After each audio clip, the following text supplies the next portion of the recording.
बिस्मिल्लाहिर्रहमानिर्रहीम। स्टीवर्ड के नाम से सवाल है। तो Steward is a sole trader, visible है भाई सब लोगों को। Supplying building materials to local builders, क्या मतलब? बिल्डिंग मटेरियल, सीमेंट, बजरी, सरिया, इस तरह का सामान सप्लाई करता है, यही मतलब हुआ ना इस बात का। ये सारा सामान इसके लिए क्या हुआ? इन्वेंट्री।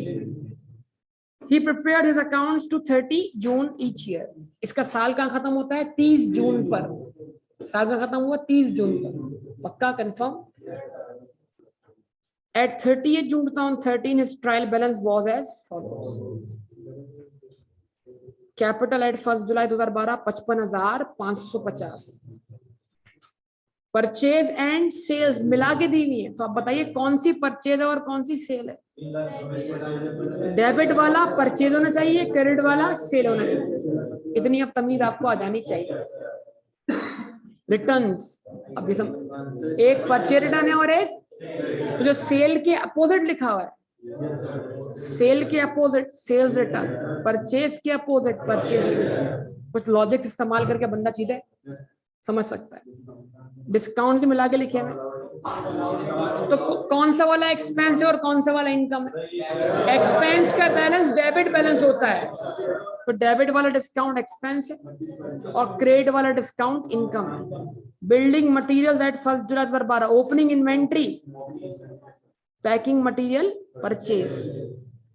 सीमेंट अगर आप दे रहे हैं खुली, कैसे देंगे? शॉपर वगैरह, तो मतलब वो शॉपर वगैरह आप खरीद रहे हैं। पैकिंग मटेरियल, इसमें आप क्या करेंगे? सामान पैक करके देंगे, तो इसकी जो कॉस्ट होगी क्या कहलाएगी? सेलिंग कॉस्ट कहलाएगी। डिस्ट्रीब्यूशन कॉस्ट कितनी? 17,000। रेंट एंड रेट्स कितना है? 5,100। टेलीफोन का बिल कितना है? 3,200। कार एक्सपेंस कितने? वेजेस कितने हैं? अलाउंस फॉर डाउटफुल डेट साल के स्टार्ट पर कितना है? 1,000। उसके बाद हीटिंग एंड लाइटिंग 1,850। सन्ड्रा एक्सपेंसेस 6,700 है। डिलीवरी व्हीकल्स एट कॉस्ट, और इन पर अब तक 1 जुलाई 2012 साल के स्टार्ट तक चार्ज हुई भी डेप्रीसिएशन, तो ये कॉस्ट है, ये इसका अक्यूमुलेटेड, यानी इस कॉस्ट में से इतना हिस्सा हम पिछले सालों तक कंज्यूम कर चुके हैं। इक्विपमेंट की कॉस्ट कितनी है? और ये इसकी ओपनिंग अक्यूमुलेशन है कि 15,000 में से 5,000 की कंजम्पशन प्रीवियस ईयर्स में हो चुकी है। अब क्या करना है? इन दोनों बैलेंस को एडजस्ट करना है, इसमें इस साल की डेप्शन का इफेक्ट लेना है। उसके बाद ट्रेड रिसीवेबल एंड पेएबल मिला के लिखे हुए हैं, तो रिसीवेबल एसिड होता है, कहाँ होना चाहिए? उसको डेबिट साइड पे होना चाहिए। और पेएबल क्या होता है? लायबिलिटी होता है, कहाँ होना चाहिए? क्रेडिट साइड पर। लोन कितना है और लोन रीपेमेंट कितनी है? उसूली तौर पर 10,000 में 6,400 क्या होना चाहिए? माइनस होना चाहिए। उसने किए नहीं, तो आप कर दें, लेकिन हो सकता है कोई मसला है जब तो उसने नहीं किया। देखते हैं क्या मसला है। ठीक है जी। उसके बाद बैंक डिपॉजिट अकाउंट कितना और बैंक करंट अकाउंट कितना, ये दोनों मिलाकर कैश एट बैंक ही कहलाएगा। ठीक है जी। अब लिखा हुआ क्या आ रहा है? The following information at 30th June 2013 is available. क्या लिखा हुआ है? इन्वेंट्री ऑफ बिल्डिंग मटेरियल्स कितना बेटा?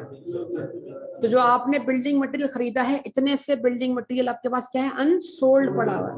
तो ये तो काम आ जाएगा cost of good sold calculate करने के लिए। लेकिन अब यहाँ पे रुक के एक बात सुनेगा, मैं एक इजाफी बात कर रहा हूँ आप सबसे। वो क्या है बताइए? ऑफिस स्टेशनरी को हमने अब तक क्या सीखा? हम ऑफिस स्टेशनरी को खरीदते क्या मान लेंगे? एक्सपेंस मान लेंगे। ऐसा है या नहीं? ऐसा है या नहीं? लेकिन बाज दफा अगर आप बल्क में ऑफिस स्टेशनरी खरीद लेते हो जो साल भर में कंज्यूम ना हो, और साल के एंड पे उसमें से अनयूज ऑफिस स्टेशनरी क्या हो जाए? बच जाए, तो उस बची हुई ऑफिस स्टेशनरी को जो अब तक अनयूज्ड है, उतने हिस्से को आप एसेट मान सकते हो। बिल्कुल वैसे ही जैसे आप परचेजेस में से क्लोथिंग स्टॉक को क्या मानते हो? एसेट मानते हो। समझ पा रहे हैं बात? तो फर्ज करें हमने पैकिंग मटेरियल क्यों खरीदा था? तो उनकी वैल्यू कुछ नहीं, हम उनको खरीदते क्या मान रहे हैं, एक्सपेंस मान रहे हैं। लेकिन अगर साल के एंड पे कुछ पैकिंग मटेरियल बचा हुआ है तो वो कब इस्तेमाल होगा, अगले साल। तो अगर पैकिंग मटेरियल जो खरीदा था उसमें से 700 को हम एक्सपेंस ना माने तो बाकी जो बैलेंस होगा वो सारा पैकिंग मटेरियल क्या हो चुका है, खर्च हो चुका है, इस्तेमाल हो चुका है। तो उसको हम बोलेंगे पैकिंग मटेरियल कंज्यूम। आवाज नहीं आ रही बेटा। अब आप ट्रायल बैलेंस देखें, ट्रायल बैलेंस में क्या लिखा हुआ है, पैकिंग मटेरियल परचेज कितना, तो 12,900 में तो 700 का पैकिंग मटेरियल स्टिल पड़ा हुआ है, तो बाकी सारा इस्तेमाल हो चुका है। कितना इस्तेमाल हो चुका है, 12,200 का। यस और नो। तो एसओसीआई में आपने पैकिंग मटेरियल कंज्यूम को एक्सपेंस मानना है, कितने से, और 700 का एक्सपेंस बनने, और जो 700 यहाँ पर आप एक्सपेंस से कम करेंगे उसको दिखाएंगे बतौर एसेट, कहां पर, एसओएफपी। ठीक है जी।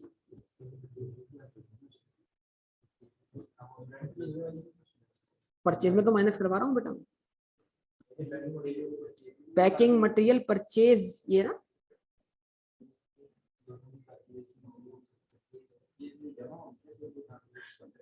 परचेज ये नहीं ना बेटा,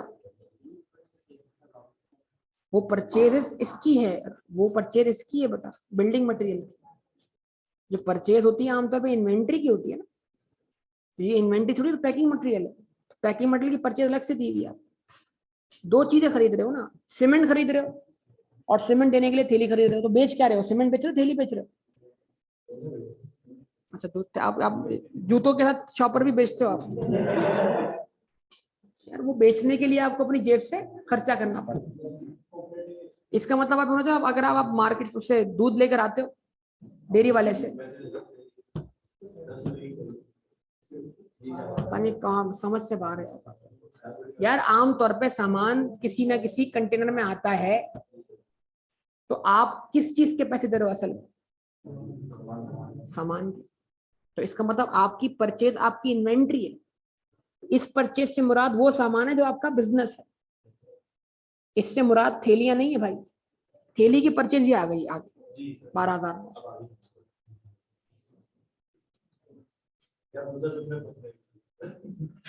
तो आप फंसते हो अपने बोलने की वजह से,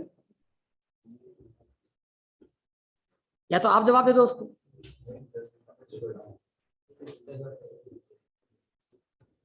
अच्छा, एक पॉइंट और लिखा हुआ है, there was also an unpaid invoice of ₹200 for packing material receive and consume during the year. यानी 200 रुपए का आपने पैकिंग मटेरियल खरीदा है लेकिन उसकी कोई पेमेंट नहीं की, तो मतलब पे नहीं की तो रिकॉर्ड भी नहीं की। इसका मतलब ये हुआ, पहले आपको पैकिंग मटेरियल की परचेज को करेक्ट करने की जरूरत है। आपने 12,900 नहीं बल्कि 13,100 का पैकिंग मटेरियल खरीदा है, तो आप इसकी एंट्री बनाएंगे, purchase of packing material debit, other payable credit. उससे आपका ये बैलेंस 12,900 से कितना जाएगा, 13,100 हो जाएगा। फिर आप इसमें एंट्री बनाएंगे, closing stock of packing material debit, purchases of packing material credit, कितने से, 700 से। जब आप 13,100 में 700 माइनस करेंगे 12,400, अब आपकी cost of packing material consumed, cost of packing material consume, फिर बोल रहा हूं कॉस्ट ऑफ, ये कहां जाएगी, एसओसीआई।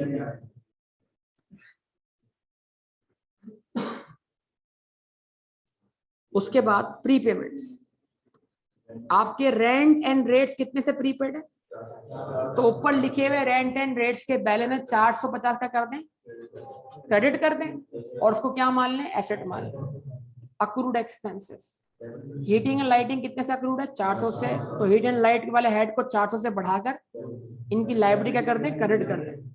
टेलीफोन एक्सपेंस कितने से अक्रूड है, 500 से, इस एक्सपेंस को 500 से बढ़ाकर इसकी लाइब्रेरी क्या करते हैं आप, क्रेडिट करते हैं।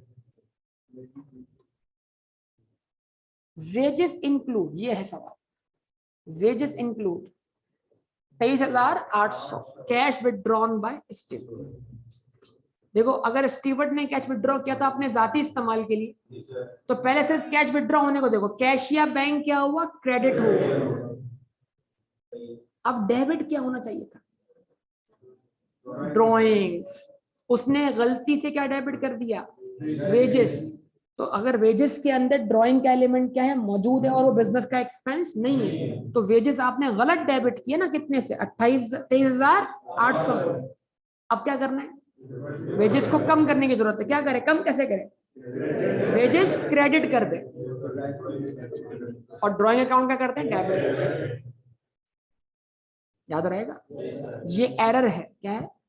और ये आपने एरर रेक्टिफाई किया। मतलब डेबिट होना चाहिए था ड्राइंग अकाउंट, गलती से डेबिट कर दिया वेजेस अकाउंट। तो अब जो गलत डेबिट हुआ है उसको क्रेडिट कर दें, और जो डेबिट होना चाहिए था उसको असल में क्या कर दें? डेबिट। याद रहेगा? Trade receivables have been analysed as follows. ये वही एजिंग बनी हुई। एजिंग याद है? एक सवाल एमसीक्यू में करवाया था एजिंग वाला। याद नहीं आ रहा आप लोग? करंट मंथ वाले डेटर्स, जिनको आपका डेटर बने हुए 1 महीना या उससे कम वक्त गुजरा है, कितने? 60,000। आवाज ही नहीं बजा रही। वो लोग जो आपके डेटर में मौजूद है, लेकिन उनको आपसे गुड्स खरीदे हुए 30 से लेकर 60 दिन हो चुके हैं। वो लोग जिनको डेटर बने हुए 60 से लेकर 90 दिन गुजर चुके हैं, उनका बैलेंस कितना? और जिनको 90 दिन से भी ऊपर टाइम हो चुका है, आवाज नहीं आई। एक काम कीजिए, 60 + 20 + 12 92 + 3 95। आगे जरा ट्रायल बैलेंस देखिएगा।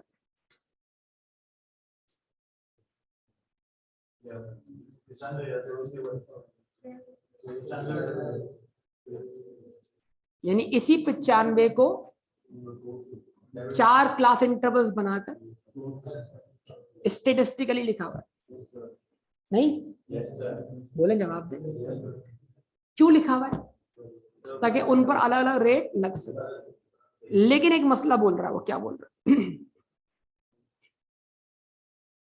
कहता है allowance is to be made for doubtful debt as follows. 3 से 60 दिन वाले पर 1%, 60 से 90 दिन वाले पर, और 90 दिन वाले पर 5%, वो भी 600 बेड डेड राइट ऑफ करने के बाद। तो फिर 30 दिन वाले पर, 1 महीने वाले पर कोई नहीं, 0%, है ना? 30 से 60 दिन वाले पर, तो 30 दिन वाले पर या उससे कम वाले पर, जो 1 मंथ वाला है, करंट मंथ वाला है, जो करंट मंथ वाला डेट, उसके ऊपर कोई प्रोविजन नहीं बन रहा। समझ पा रहे हैं बात या नहीं? तो उसका रेट क्या हुआ? इसको हम क्या बोलेंगे? Good debtor. गुड मतलब अच्छा, जिसके ऊपर आपको कोई डाउट नहीं है। तो गुड डेटर के ऊपर आप कोई प्रोविजन नहीं बनाएंगे। समझ पा रहे हैं मेरी बात ये? चले, अब इतना काम कीजिए आज। अभी आप सबसे पहले मुझे इसकी जरा कैलकुलेशन करके दिखाइए। हाँ, बैड डेट्स की जो 2 एडजस्टमेंट बन रही हैं, वो डबल एंट्री बना के दिखाइए आप सब लोग। मैं देखना चाह रहा हूँ कि आप सही एंट्री बना रहे कि नहीं। डेटा आपके सामने मौजूद है, 95,000 भी आपके सामने मौजूद है। यहाँ बैड डेट्स की जो 2 पॉसिबल एंट्री बना के दिखाइए। और उसके लिए अगर आपको कोई इन्फॉर्मेशन ऊपर से देखनी, एक नजर देख लीजिए कौन सी इन्फॉर्मेशन ऐसी है जो ऊपर आपको देखनी चाहिए।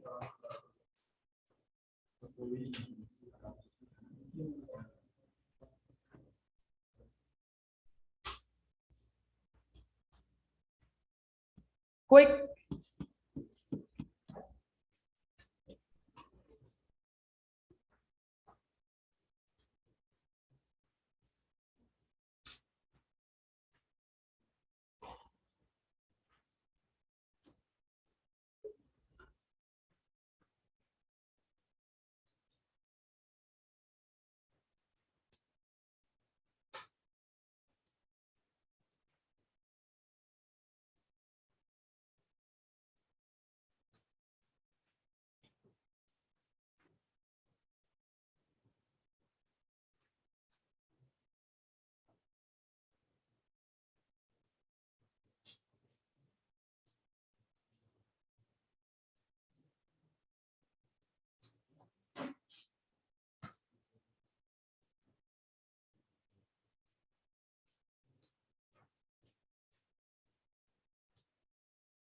भाई आपने ये टॉपिक कवर किया ना बैड डेट वाला, बताइए इसको सॉल्व करके। 1000 में थोड़ी 600 निकालेंगे, 3000 में से ये 90 दिन वाला डेटर कितना, 3000, तो 90 दिन वाले डेटर के ऊपर प्रोविजन कितना बनना है, 5%। इसमें से 600 निकालने के, 1000 तो प्रोविजन का ओपनिंग बैलेंस है, बेटा क्या कर रहे हो।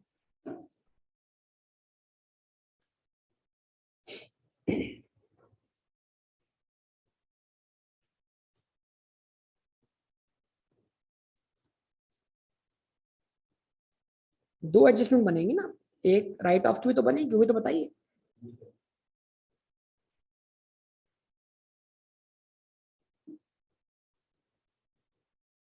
अब देख लें, ये टॉपिक अभी कुछ दिनों पहले पढ़ा है, और जब आ रहा है जरूरत पड़ रही है तो हालात खराब हो रहे हैं।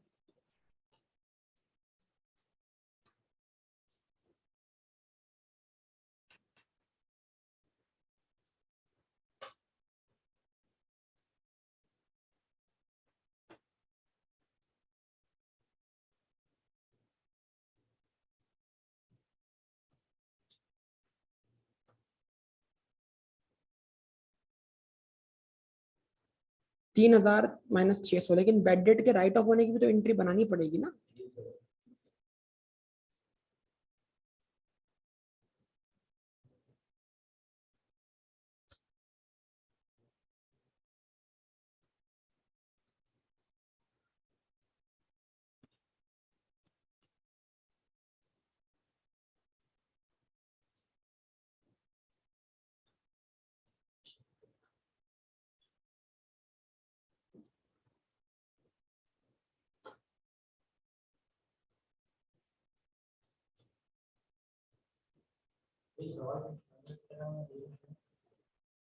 यही 36 मिनट।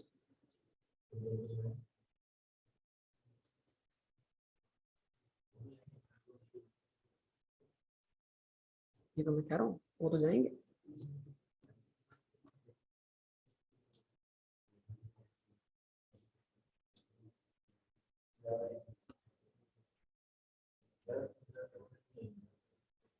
छह सौ से बेड डेट डेबिट और प्रोविजन क्रेडिट नहीं होगा बेटा, 600 तो राइट ऑफ हो रहा है। चले मैं बना रहा हूं इसकी पहली एडजस्टमेंट। पहली एडजस्टमेंट कौन सी है, बैड डेट डेबिट 600 से, अकाउंट रिसीवेबल क्रेडिट 600 से। ये इफेक्ट कहां गया, एसओ सीआई में, ये इफेक्ट कहां गया, एसओ। बोलिए जवाब दीजिए, ठीक है जी। उसके बाद अब यहां कर रहा हूं मैं कैलकुलेशन। 60,000 का आपने जो प्रोविजन लेना है वो क्या है, 0%। आंसर क्या है उसका, 0। 20,000 का आपने लेना है 1%, 1%। कितना आंसर आया, 200। 12,000 का आपने लेना है 2.5%, क्या आंसर आया,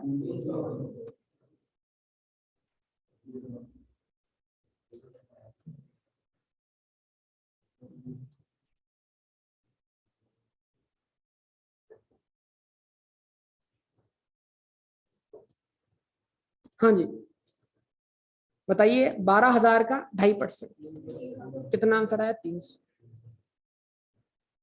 और 3,000 का आपने 5% नहीं लेना, बल्कि 3,000 में से आप पहले क्या करो, 600 माइनस करो, बचा कितना आपके पास, 24, उसका निकालो आप कितना, 5%,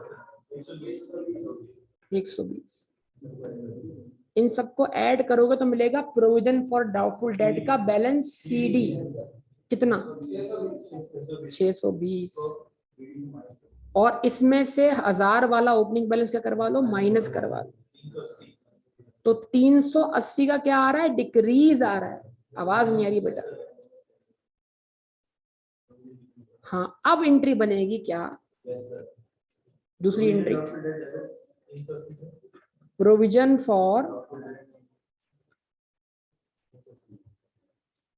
provision for doubtful date debit 380 से, आवाज नहीं आ रही बेटा, और बैड डेट एक्सपेंस क्रेडिट कितने से? अब ये बताइए क्या ट्रायल बैलेंस में कोई पहले से बैड डेट लिखी हुई है? ट्रायल बैलेंस में कोई पहले से बैड डेट लिखी हुई है? भाई पहले से कोई बैड डेट लिखी हुई है, राइट ऑफ हुई हुई डेबिट साइड पर? यस सर बोले जा रहे हैं। तो ट्रायल बैलेंस में during the year right of होने वाली, ट्रायल बैलेंस में कोई पहले से बैड डेट लिखी हुई नहीं आ रही बेटा, जरा तवज्जो कीजिएगा, बोर्ड पे देखिए। ये बैड डेट डेबिट से एक्सपेंस कितने से बढ़ा, और ये बैड डेट क्रेडिट से एक्सपेंस कितने से कम हुआ? 380 से। तो एसोसीआई में बैड डेट एक्सपेंस कितने से गया है? 220 से, 920 से, 600 से डेबिट हुआ, 380 से क्रेडिट हुआ। तो प्रॉफिट लॉस में इंपैक्ट कितने से गया? 220 से। तो अब एसोसीआई में आपने बैड डेट एक्सपेंस कितना दिखाना है? 220 दिखाना। अब देखो हालत देख लो आप लोग, कुछ दिनों का गैप आता है, टॉपिक ऑफ हो जाता है, बीच में करना पड़ता है, फिर ये हालत हो जाती है। अब ये एमसीक्यू में गलती होगी इसमें। अब जब बनेगी एसओ एफपी, तो एसओ एफपी बनाने के लिए आप अकाउंट रिसीवेबल से कितना बैलेंस उठाओगे? अरे भाई बोला मत करो, सोच समझ के बोलो। 620 बोल रहे हो, क्या बोल रहा हूं मैं आपको? अकाउंट रिसीवेबल का पूछ रहा हूं या अलाउंस का पूछ रहा हूं मैं आपसे? ट्रायल बैलेंस में अकाउंट रिसीवेबल का बैलेंस कितना है देखे बगैर बोलना है बस, खाली कितना बैलेंस है बताइए अकाउंट रिसीवेबल का? 95,000। कलेक्टिवली बैलेंस कितना है? 95,000। इसमें से आपने राइट ऑफ कितने किए? 600। राइट ऑफ करने के बाद डेटर का एडजस्टेड बैलेंस कितना बचा? 94,400। और उस पर आपने इस साल प्रोविजन कितना क्रिएट किया? माशाल्लाह, ब्लंडर्स पे ब्लंडर्स पे कितना रिपीट किया है कि हमेशा डेटर में से प्रोविजन फॉर डाउटफुल डेट का बैलेंस सीडी मैच हो। तो अकल पता नहीं कहां पे चली जाती है कितनी बार, लेकिन प्रैक्टिस नहीं करेंगे ना घर पे बैठ के। क्लास में हो गए क्वेश्चन, हाँ हो रहे हैं, हमसे सॉल्व हो रहे हैं, खुद से कभी नहीं करना फिर सॉल्व करके। 1000 आपका बैलेंस बीडी है, किसका?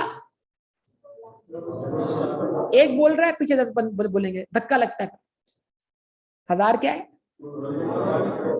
उसको कम किया आपने 300, तो अब 380 से कम हो गया, कितना रह गया? तो अब बताइए प्रोविजन का बैलेंस शीट कितना है? तो 620 लेस होगा ना। किसमें से? अब ट्रेड रिसीवेबल बोलेंगे, अमाउंट नहीं बोलेंगे। कितने, किसमें से? 94,400 में से। तो 94, पहले 95 था, उसमें से 600 की बैड डेट क्या हुई? राइट ऑफ हुई, उसका एडजस्टेड बैलेंस बना 94,400, उसमें से 620 क्या करवा दो? लेस करवा दो। 93,000 ये आपका बैलेंस है जो जाएगा स्टेटमेंट ऑफ फाइनेंशियल पोजीशन।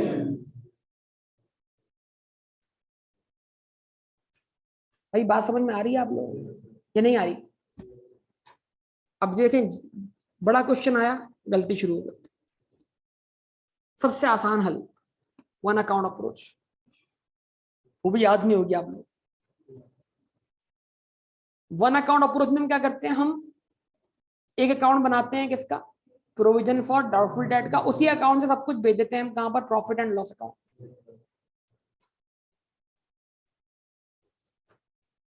इस अकाउंट का बैलेंस बीडी पहले से कितना मौजूद है? 1000 से। कितने से हम बैड डेट राइट ऑफ कर रहे हैं? बोलो यार। राइट ऑफ करने का इंपैक्ट कंफर्म किस पे आएगा? अकाउंट रिसीवेबल पे तो आएगा। तो अकाउंट रिसीवेबल हो गया क्रेडिट। आवाज नहीं आ रही। अकाउंट रिसीवेबल या डेटर क्या हो गया? क्रेडिट हो गया। अब हम चाहते हैं कि हम बैड डेट को डेबिट करें, लेकिन मसला है कि बैड डेट नामी कोई अकाउंट हम एग्जिस्ट नहीं करता, हम मेंटेन नहीं कर रहे। तो कौन सा अकाउंट डेबिट करते? ये एंट्री बनती है one account approach. Provision debit कर दिया कितने? 600 से। आवाज नहीं आ रही। रेफरेंस किसका है? Account receivable. और अब सिर्फ इतना करना है, जो आपने प्रोविजन का करेक्ट बैलेंस क्या किया है, कैलकुलेट किया है 620, वो यहां पर बतौर बैलेंस सीडी पुट कर दीजिए। ये खुद ब खुद आपको बताएगा प्रॉफिट लॉस में कितना इम्पैक्ट जाएगा। जरा देख लें, यहां से डिफरेंस कैलकुलेट नहीं करना हमने। हाँ भाई, प्रॉफिट लॉस अकाउंट में कितना इम्पैक्ट जा रहा है, 220।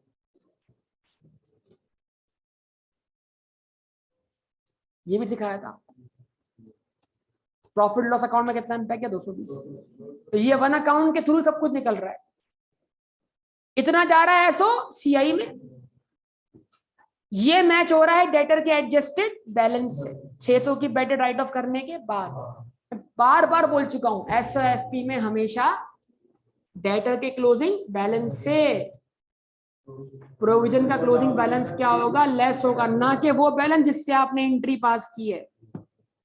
हाँ, अगर ओपनिंग बैलेंस कोई होता ही नहीं तो जितने से एंट्री बनती इंक्रीज वाली, वही फिर बैलेंस सीटी बन जाता। लेकिन अगर कोई ओपनिंग बैलेंस है तो फिर जिससे एंट्री बन रही है वो आपका क्लोजिंग बैलेंस नहीं है, वो एंट्री बनाने के बाद क्लोजिंग बैलेंस आएगा।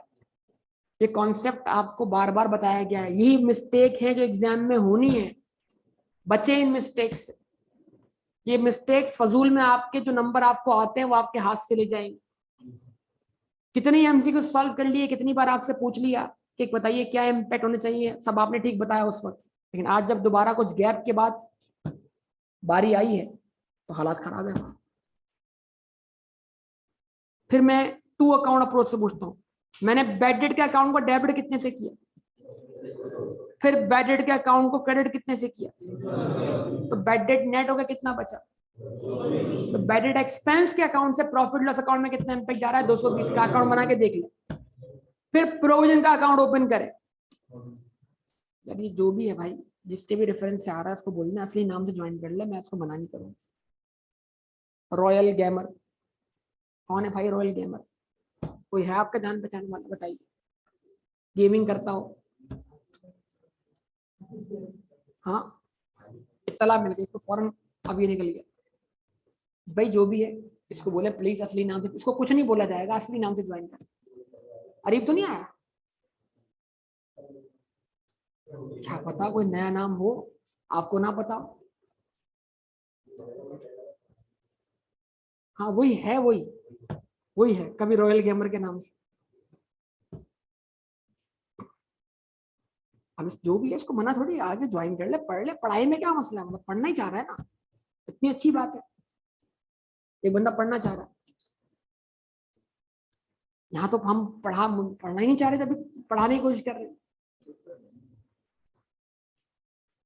हाँ जी, तो ट्रांसफर होगा प्रॉफिट एंड लॉस अकाउंट में। फिर मैं रिपीट कर रहा हूँ, बेडेड एक्सपेंस डेबिट हुआ कितने से, 600 से।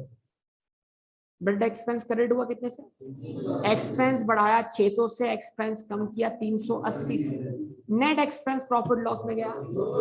ये ऐसे वाला मामला हो गया खत्म। अब सोचें एसओएफपी बन रही है, तो एसओएफपी बनाते वक्त आपने अकाउंट रिसीवेबल का बैलेंस उठाया कहां से, कहां से बेटा, ट्रायल बैलेंस।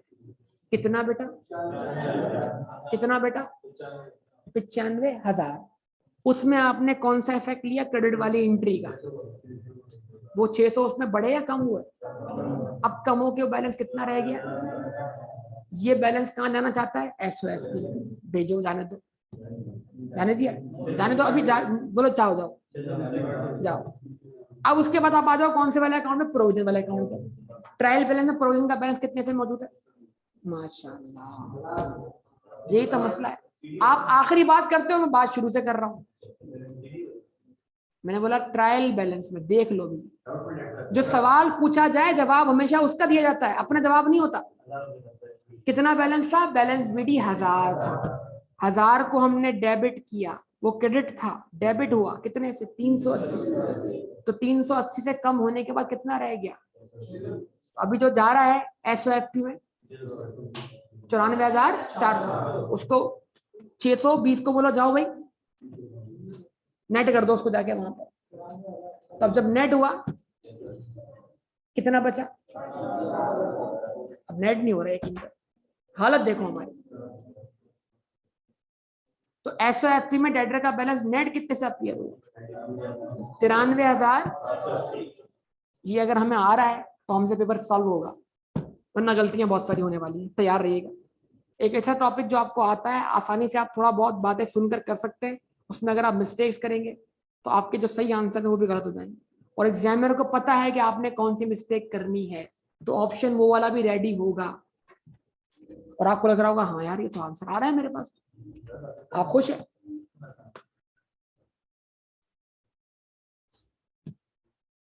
ठीक है जी।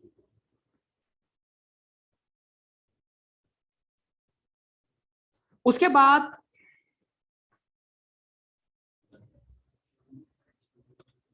पढ़ू आगे, नहीं पढ़ू बेटा? आवाज नहीं आ रही, पढ़ू या नहीं पढ़ू? सनड्राई एक्सपेंसेस, ये एक बड़ा क्वेश्चन है, 10 एडजस्टमेंट है इसमें। तो पहले तो मैं पढ़ लूं उसको, फिर आप एक एक करके सारी एडजस्टमेंट क्या बनाए, डबल एंट्रीज, फिर क्वेश्चन सॉल्व करें। तो लिखा हुआ क्या आ रहा है भाई? Sundry expenses include 3500 for stewards personal tax. Personal जब भी आ जाए मतलब क्या लिया जाएगा? ड्राइंग। जवाब दे। ऑनर का पर्सनल बिल क्या है? ड्राइंग है। तो इसका मतलब क्या हुआ? जब ये पे हुआ तो कहां से पे हुआ? बिजनेस से पे हुआ। तो बिजनेस का कैश या बैंक क्रेडिट हो चुका होगा, अभी करने की जरूरत नहीं है। कितने से? 3500 से। डेबिट क्या होना चाहिए था, और गलती से हो क्या गया? सनड्राई एक्सपेंस। तो आज सनड्राई एक्सपेंस में 3500 की क्या मौजूद है? ड्राइंग मौजूद है। क्या करें? रहने दें या उसको एक्सपेंस से कम कर दें? तो एक्सपेंस से कम करने के लिए क्या करेंगे? उसको किसको क्रेडिट करेंगे? सनड्राई एक्सपेंस क्रेडिट कर देंगे। तो एक्सपेंस 3500 से कम हो गया, अब उसको क्या माने?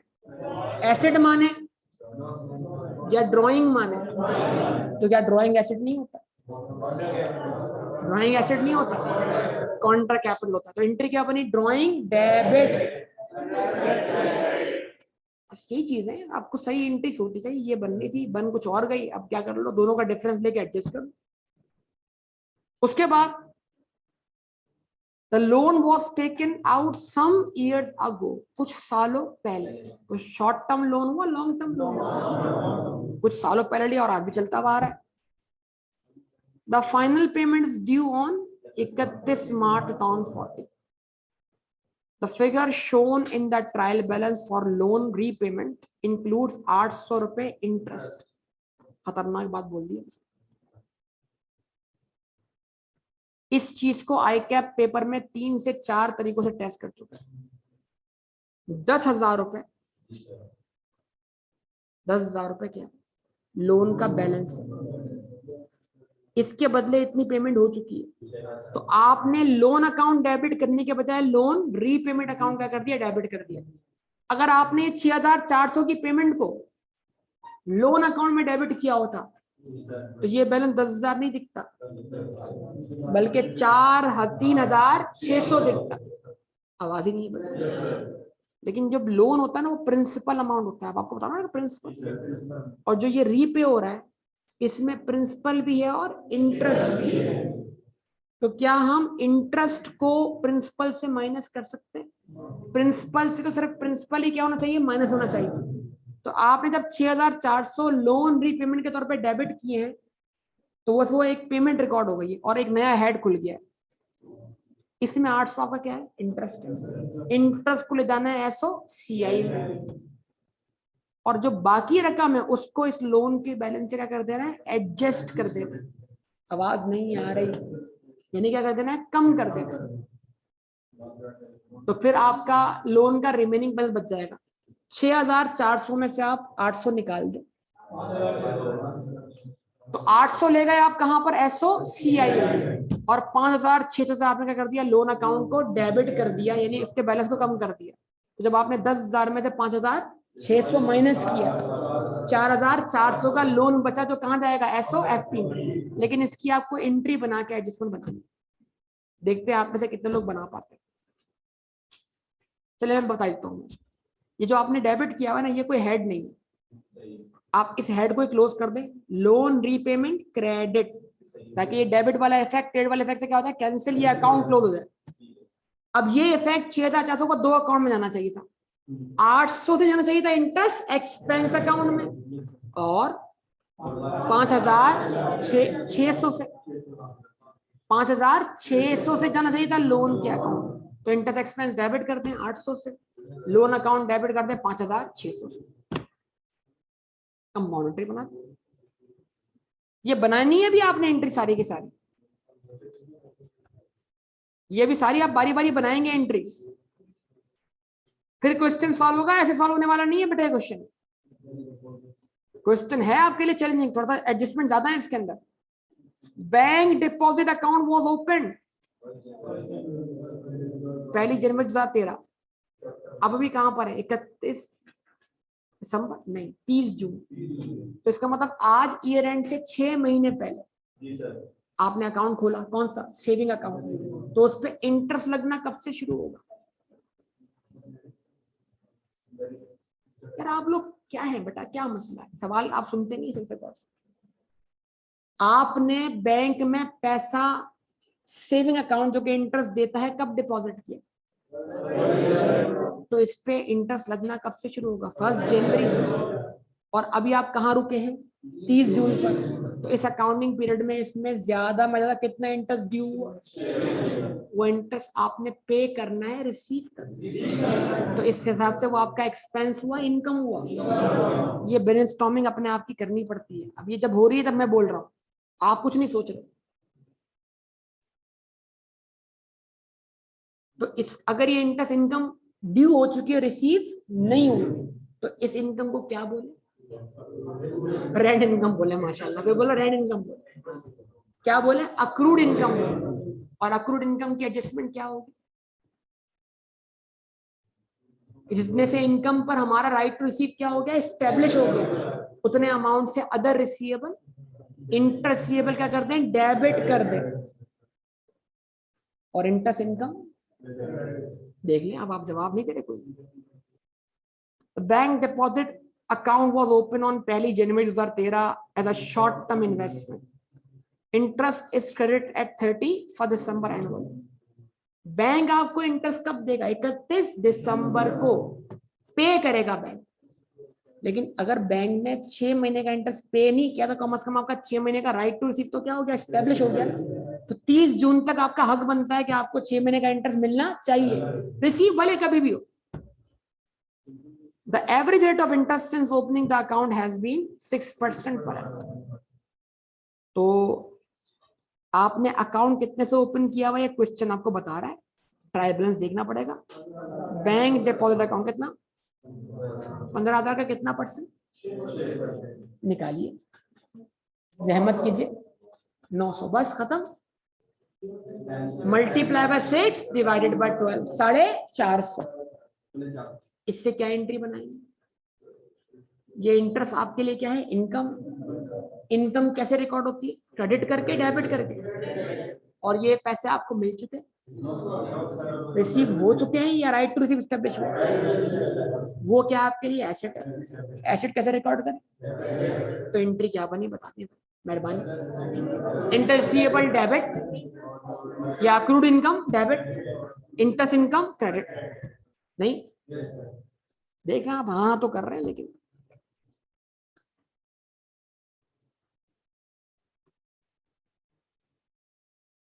at 1st July 2012, Stewart decided to bring one of his family cars. घर की गाड़ी ला रहा है, कहां पर, बिजनेस में। आप तो बहुत देख चुके, घर का फर्नीचर ला रहा है, घर की गाड़ी ला रहा है, घर का कंप्यूटर ला रहा है, वो सब लाने की एंट्री बनाना आपको आती है, नहीं आती, देख लें, पता नहीं आती। तो on 1st July 2012, Stewart decided to bring one of his, कब डिसीजन लिया उसने, साल के स्टार्ट, मतलब उसकी वैल्यू कितनी है, तो ये गाड़ी वो बिजनेस में ले आया है, साल भर इसने यूज भी की है, अकाउंटिंग में वो एंट्री बनाई नहीं है। क्या एंट्री बनी भाई, एसेट बिजनेस में आया तो एसेट का आना debit, vehicle debit, car debit, इसके आने की सोर्स, तो कैपिटल की वैल्यू 8,000 से बढ़ानी है, और ये 8,000 का इजाफा प्रॉफिट नहीं है, एडिशनल कैपिटल है।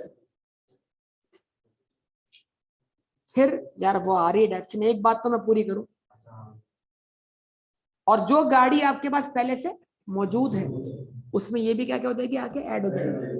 तो उस गाड़ी को और इस गाड़ी को आप क्या करोगे, ये इजाफा किसमें हुआ है, व्हीकल अकाउंट में। तो कुछ बैलेंस वहां पहले से मौजूद है, कुछ अभी आके ऐड हो गया। अगर दोनों का डेप्शन रेट सेम है तो दोनों को सम करके रेट लगा दो। आवाज नहीं आ रही बेटा? और अगर दोनों के लाइफ अलग अलग है तो जो उनका अपना हिसाब किताब हो वो लगा दो। ठीक है। No entries have been made in the business books for its introduction. ये एंट्री बनाई अभी आपने? अरे भाई क्या बना, मतलब बताई मैंने, क्या बताई, बनाई से मुराद क्या बताई? Vehicle account debit, capital account credit. ये कोई नई बात है? पहले बताइए मुझे। नहीं, बिल्कुल नई बात है आपके लिए, बिल्कुल नई बात। Depreciation is to be provided as follows. अब मैं कल बोलूंगा ये गाड़ी जो है बिजनेस में यूज, कल वो ड्राइंग करके ले गया, वो एंट्री बनाने में आपको मसला हो रहा होगा।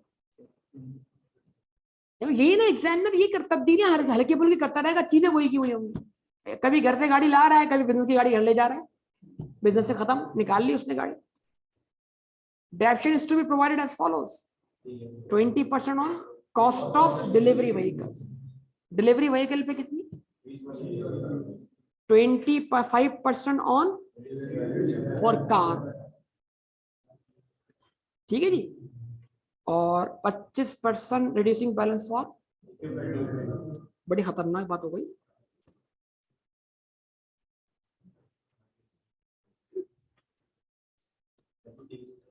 चुपचाप सुनते रहो बात। डिलीवरी व्हीकल एट कॉस्ट, बताओ आप बताओ। तो बीच में तुम गलत बोल रहे हो ना, सारे लोग कंफ्यूज हो रहे हैं। Delivery vehicle at cost 1,12,500। ठीक है जी, ये कॉस्ट है, और ये इसकी अब तक की क्या एक्यूमुलेटेड डेप्शन। अगर इस पर मेथड आरबीएम है तो इसमें से लेस करेंगे इसको और फिर रेट अप्लाई करेंगे। और अगर इस पे मेथड स्ट्रेट लाइन है तो, और अगर कोई, सुन यार, और अगर कोई रेजिडुअल वैल्यू ना हो तो रेट सीधा इस पे लगा देंगे। अच्छा जी, इक्विपमेंट का मेथड आरबीएम है तो इक्विपमेंट का रेट लगाने के लिए इसमें से पहले इसको लेस करवाएं। वालेकुम सलाम, आ जाए, आ जाए, यहाँ बैठ जाए, यहाँ बैठ जाए। कितना है बेटा? चलिए एक काम करते हैं, साथ साथ डेप्शन कैलकुलेट कर लेते हैं, वरना आप पता नहीं क्या करेंगे। फिर इसकी एंट्री बना दीजिएगा आप लोग जरा।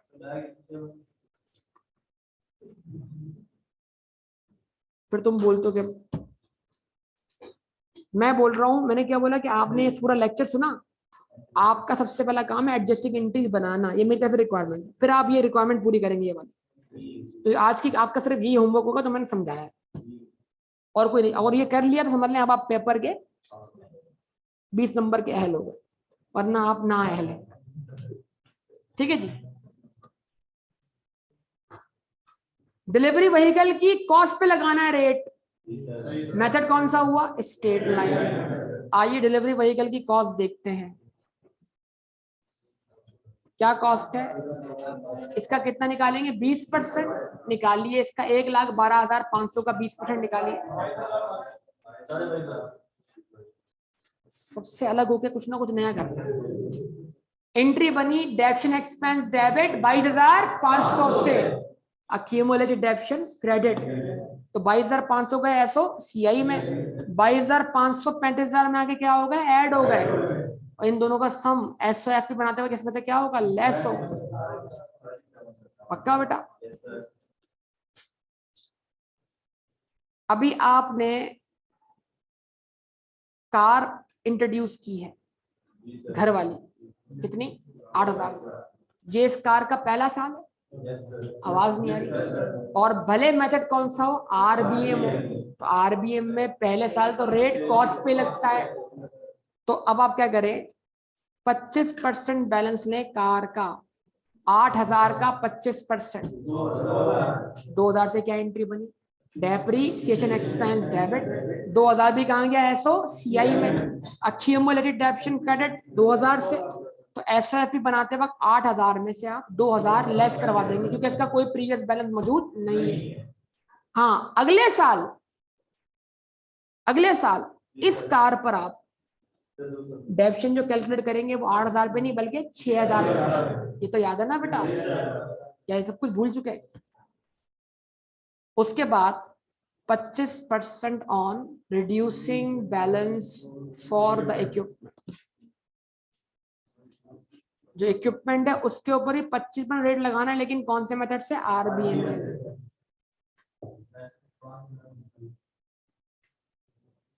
इक्विपमेंट की कॉस्ट 15,000 माइनस का कर दिया 5,000, डिफरेंस कितना आया? 10,000। 10 डिफरेंस 25 तक। मैं पूछता क्या हूँ, जवाब मिलता क्या? आप कमाल देखें। ये बात है, आप बहुत आगे हो, 5G पे चल रहे हो, हम यहाँ पे सब जो है 3G 4G पे चलने वाले हैं। हम अभी एक सवाल के हिस्से पे होते हैं, आप जवाब पर होते हैं। भाई मैं सवाल तो पूछ रहा हूँ, जवाब। मैंने बोला डिफरेंस क्या है, जवाब आया 2500। अब आप बताएं जरा, मैंने बोला 15,000 में से अगर हम 5,000 माइनस करें, मैंने बोला डिफरेंस क्या है, बताइए। डिफरेंस 2500 है, 10,000 है? 10,000। अब 10,000 का आप निकालेंगे 25%, जिससे मिलेगी आपको इस साल की डेप्रीसिएशन। तो अगर मैं सवाल करता, बताइए इस साल की डेप्रिसिएशन कितनी है, अब जवाब बना 2500। और 2500 से एंट्री क्या बनी? Depreciation expense debit, accumulate depreciation credit. तो 2500 का कहाँ चले गए? एसओसीआई में। और 2500 आकर इस 5,000 में क्या हो गए? ऐड हो गए। ये बैलेंस कितना हो गया? 7,500। तो एसओएफपी बनाते वक्त 15,000 में से आप 5,000 लेस करवाएंगे, 7,500 लेस करवाएंगे, तो नेट बैलेंस कितना बचेगा? 7,500 बन जाएगी ऐसा। सबसे पहले आप ये कर दीजिएगा, इतना बड़ा अच्छा खासा क्वेश्चन है, लग पता जाएगा आपको जब आप सॉल्व करने बैठेंगे। करेंगे आप भी, अगर आपने ये नहीं किया एग्जाम में आपसे सॉल्व नहीं होना सवाल, ठीक है? तो आप इसकी बनाएंगे एडजस्टिंग एंट्रीज। सबसे पहले 10 की 10 एंट्रीज जो बन रही है बना लें सारी, दोबारा इसको पढ़े तसल्ली से, ठीक है ना? और इसकी सारी एंट्री बनाए, clothing stock debit, purchase credit. फिर 200 से क्या कर दिया आपने? Purchase of packing material debit, liability credit. फिर आपने उसमें से एडजस्टमेंट पास की, जो मटेरियल क्या है आपका अनयूज है 700 का। Inventory of packing material debit बतौर asset, purchases of packing material credit 700 से इफेक्ट। इस तरह शुरू करते हैं, स्टार्ट से एंट्री बनना शुरू हो जाएगी। उसके बाद जब सारी एंट्री बन जाए, इनके इफेक्ट्स लेते हुए क्या बनाए? एसओसीआई। ये आपका लिखा हुआ काम मुझे चाहिए, स्टार्ट हो जाए। शाबाश। मैं यहीं पे क्लास क्या कर रहा हूँ, इधर एंड कर रहा हूँ, बाकी इंशाल्लाह बातें आप सुनते